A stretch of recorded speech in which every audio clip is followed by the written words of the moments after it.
ഏലക്കൽ പന്നിയാർകുട്ടി റോഡിന്റെ ഉദ്ഘാടനം നടന്നു. പന്നിയാർകുട്ടിയിൽ നടന്ന പരിപാടി വെള്ളത്തൂർ ഗ്രാമപഞ്ചായത്ത് പ്രസിഡന്റ് ജാൻസി ജോഷി ഉദ്ഘാടനം ചെയ്തു.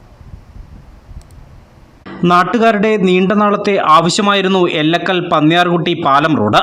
പൊതുമരാമത്ത് വകുപ്പ് അനുവദിച്ച 70 ലക്ഷം രൂപയും ഗ്രാമപഞ്ചായത്ത് അനുവദിച്ച 8 ലക്ഷം രൂപയും മുടക്കി നിർമ്മിച്ച റോഡിന്റെ ഉദ്ഘാടനം നടന്നു. ചടങ്ങ് വെള്ളത്തൂർ ഗ്രാമപഞ്ചായത്ത് പ്രസിഡന്റ് ജാൻസി ജോഷി ഉദ്ഘാടനം ചെയ്തു. ഗ്രാമപഞ്ചായത്ത് വൈസ് പ്രസിഡന്റ് KR ജയൻ അധ്യക്ഷത വഹിച്ച യോഗത്തിൽ മുൻ മെമ്പർ ആന്റോ മാത്യു, പൊതുപ്രവർത്തകരായ KT രാജൻ, ഷിജോ ഫ്രാൻസിസ്, സുനിൽ തുടങ്ങിയവർ സംസാരിച്ചു.